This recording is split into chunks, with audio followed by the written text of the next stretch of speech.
ඔබෙත් හිස් කබල කසනවද? හිසේ කැක්කුම, වියලි බව, ආසාත්මිකතා හා ආසාදන ඇතුළු විවිධ සාධක නිසා හිස් කබලේ කැසීම ඇතිවිය හැක. හිස් කබලේ කැසීම සමනය කිරීම සඳහා ඵලදායී පිළියම් කිහිපයක් මෙන්න.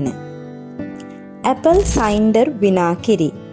එහි ප්‍රතිගිනි අවුලන සහ බැක්ටීරියා ගුණය සඳහා ප්‍රසිද්ධ ඇපල් සයිඩර් විනාකිරි හිස් කබලේ pH අගය සමතුලිත කිරීමට සහ කැසීම අඩු කිරීමට උපකාරී වේ.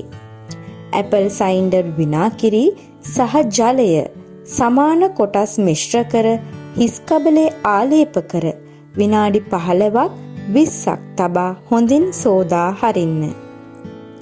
T tree oil. එහි ප්‍රතිදිලීර සහ ප්‍රතිබැක්ටීරියා ගුණ ඇති තේ ගස් තෙල් හිස් කබලේ ආසාදන වලට ප්‍රතිකාර කිරීමට සහ කැසීම අඩු කිරීමට උපකාරී වේ. ඔබේ ෂැම්පු වලට බිංදු කිහිපයක් එකතු කරන්න හෝ වාහක තෙල් සමග තනුක කර හිස් කබලේ සම්භාවනය කරන්න. පොල් තෙල්. පොල් තෙල් හිස් කබල තෙතමනය කරන අතර වියලි බව නිසා ඇතිවන කැසීම සමනය කරයි. පොල් තෙල් ස්වල්පයක් රත් කර එය ඔබේ හිස් කබලේ සම්භාවනය කරන්න.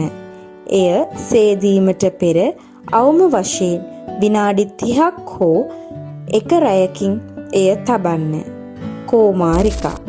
කෝමාරිකා වල සමනය කරන අතර ප්‍රතිගිනි අවුලන ගුණ ඇති අතර එය හිස් කබලේ කැසීම සඳහා සහනයක් ලබා දිය හැකිය.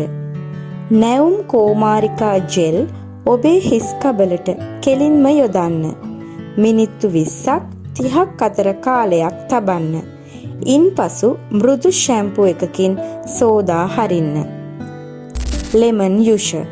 ලෙමන් යුෂවල ඇති ආම්ලික ස්වභාවය හිස් කබලේ pH අගය සමතුලිත කිරීමට සහ කැසීම අඩු කිරීමට උපකාරී වේ. නැවුම් ලෙමන් යුෂ හිස් කබලට යොදන්න. විනාඩි 5ක් 10ක් තබා වතුරෙන් සෝදා හරින්න. ඔබට කැපුම් තුවාල හෝ විවෘත තුවාල ඇතනම් එය දෂ්ට කළ හැකි බැවින් ප්‍රවේශම් වන්න. ඕට්මීල්. ඕට්මීල්හි ප්‍රතිගිනි අවුලන සහ මොයිස්චරයිසින් ගුණ ඇති අතර එය හිස් කබලේ කැසීම සමනය කිරීමට උපකාරී වේ.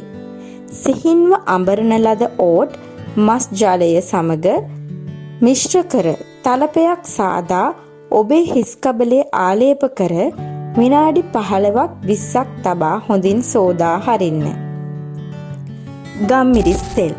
ගම්මිරිස් තෙල් සිසිලස බලපෑමක් ඇති අතර එය හිස් කබලේ කැසීම සමනය කළ හැකිය. වාහක තෙල් සමග බිංදු කිහිපයක් මිශ්‍ර කර හිස් කබලේ සම්භාවනය කරන්න. සේදීමට පෙර එය විනාඩි 20ක් 30ක් අතර කාලයක් තබන්න.